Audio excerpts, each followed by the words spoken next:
نن چې از زمانه فرمانی وکړه دا زما ماته حد دی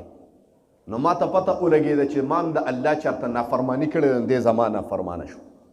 و چې کله په مصله باندې ودرېدم و الله ته مو وې خدایه زما نه څه نافرماني شوې ده ربه نو زما خو بل در نشته خدایا په ما باندې پرده واچوه و الله توبه وباسم چې آینده به دا کار نه کوم وایي چې مونځ مې برابر که توبه مې رب ته ویسته ورالم اس ته وختم اس هغه اس دی اوس خاموش ولاړ دی ځکه زه د الله فرمن بردار شم زما رب د از زما فرمن بردار که ټول شوک سر سبحان الله زمانه جی د الله نافرمانی وشوه مانه زمانه ګناه وشوه په حقیقت کې مقصد دا دی چې د الله نافرمانی مې وکړه مونږ له نوم د ګناه ورکړی جی ګناه ته وشوه دا وړه ګناه وشو دا غټه ګناه وشوه زه وایم د الله غټه نافرمانی ته وشو د الله ته وړه نافرمانی وشوه اوس په دا دنیا کې انسان کمزورې دی ما سوا د انبیاو نه چې انسان عاقل بالغ دی او د مکلف شه د شریعت احکام په جاری شو نو داسې نشته چې د ګناه نه پاک دی داسې نشي کېدی که د ګناه نه پاک شو خو بیا پیغمبر دی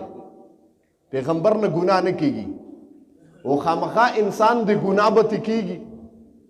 نو الله بیا د دې ګناه د پاره یو حلم خودلې دی چې تا نه نافرمانیم وشوه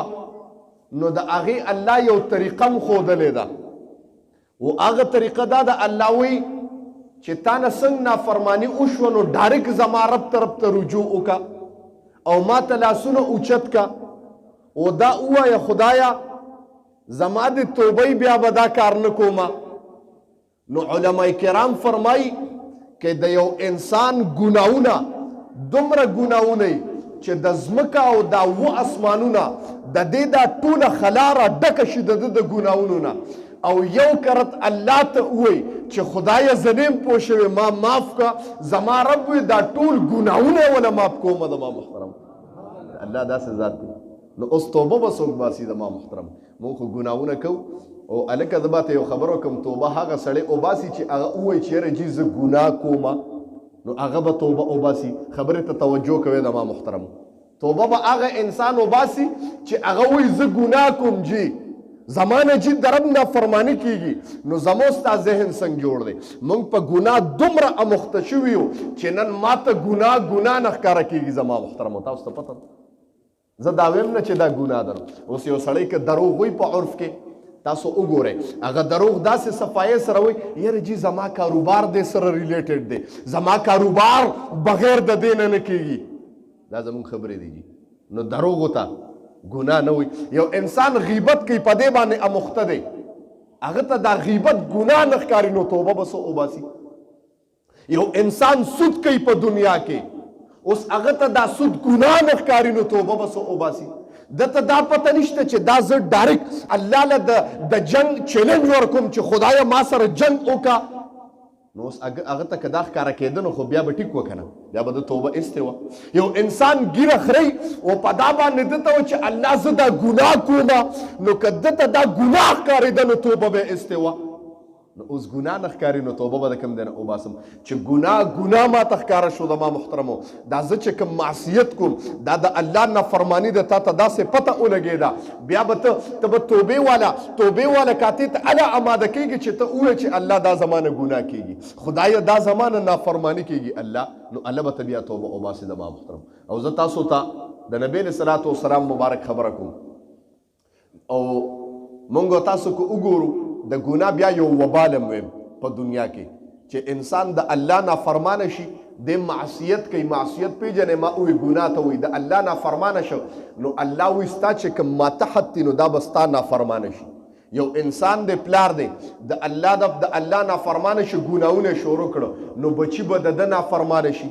یو نیک دی هغه دنیا کې نافرمانه شو نو د هغه نوکران به د ده نافرمانه شي یو خاوند نافرمانه شو نو ښځه به د ده نافرمانه شي اولاد بچي حسب نسب به د ده نافرمانه شي فضیل بن عیاض رحمت الله علیه یو پیره اس ته خته چې څنګه اس ته خته هغه اس ټوپونه ووال و چې ټوپونه ووال واپس د اس نه راکوشت او راغې جانماز یې واچو الله ته ودرېده چې مونځ یې وکړه واپس راغی بیا د اس مهار ونیو وروخته چا ورته وی حضرت اس دې ټوپونه وایي او ته په مانځه ودرېږې دا څه چلو شوي جي एकदम راکوز شوي څه مسله وشوی جي فضیل بن عیاض رحمت الله علیه ورته وی زه نن چې از زما نافرماني وکړه دا زما ماته حد دی نو ما ته پته ولګېده چې ما هم د الله چېرته نافرماني کړې ده دې زما نافرمانه شو او چې کله په مصله باندې ودرېدم و الله ته مو وې خدایه زما نه څه نافرماني شوې ده ربه نو زما خو بل در نشته خدایا په ما باندې پرده واچوه و الله توبه وباسم چې آینده به دا کار نه کوم وایي چې مونځ مې برابر که توبه مې رب ته ویسته ورالم اس ته وختم اس هغه اس دی اوس خاموش ولاړ دی ځکه زه د الله فرمن بردار شم زما رب د اس زما فرمن بردار که ټول شوک سر سبحان الله و چې تا د الله نه فرمانی وکړه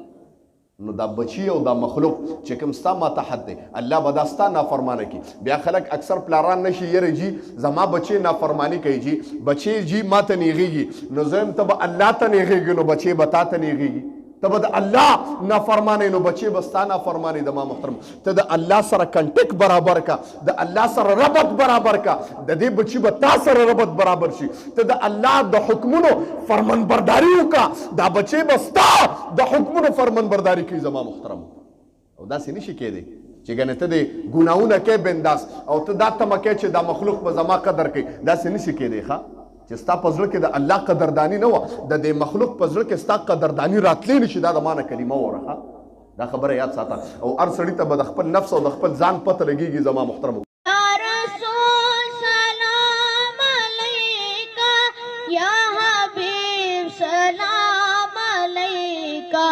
صلوات الله عليك